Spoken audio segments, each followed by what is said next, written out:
রামচন্দ্র দাঁড়িয়ে গেল কেন? নিক্ষেপ করো এই তোমার বিক্রমান আমার পক্ষে। ভগবান গোলবদরু ভগবান, তুমি ভক্তের মনোবাসনা পূর্ণ করতে পারবে না।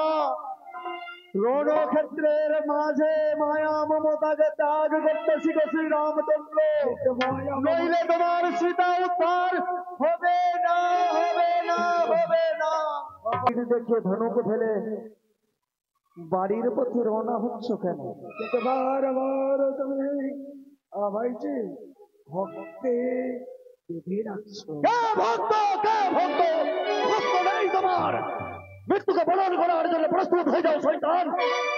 ওরে শয়তান, কাপুরুষ কোথাকার! আমি কাপুরুষ? হ্যাঁ, তাহলে রাক্ষস করে জন্ম নিয়েছিস, এখনো তোদের রাক্ষস না, সেই বংশ পরম্পরার প্রতিশোধ আদায় করে নিতে এই রণভূমিতে দাঁড়িয়েছি। তাই বুঝি? হ্যাঁ, তাহলে বেশ।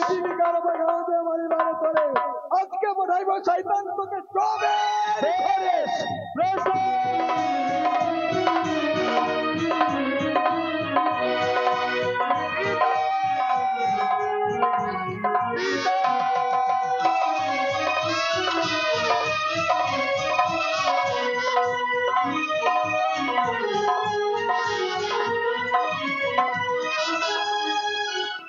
জয় রাম জয় রাম জয় রাম।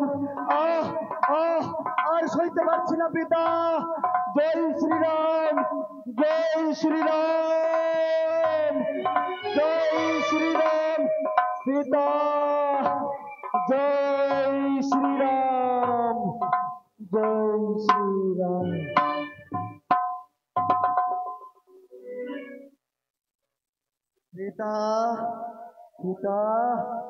পিতা গো, এই আমার মৃত্যু যাত্রা কালে আমায় একটু জ্ঞান দেবে না পিতা? এই সেই জ্ঞান যে আমার অর্জন করা নেই পিতা। পিতা বলে না পিতা, মৃত্যু যাত্রার সময় এই রাম নাম নিলে কি হয় পিতা?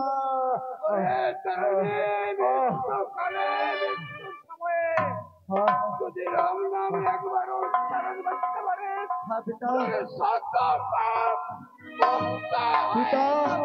পিতা গো, যদি ও জানতে কখনো কোনো ভুল করে থাকি, পিতা আমায় ক্ষমা করে দিয়ে। হে প্রভু রামচন্দ্র, হে নারায়ণ, হে ভগবান, আমি তোমার সঙ্গে রণে এসেছিলাম। আমি শুধু এই পাপ লঙ্কা থেকে মুক্তি চেয়েছিলাম। তোমার বাণী মৃত্যু হয়ে আমার জীবন ধন্য হলো। জয় শ্রীরাম।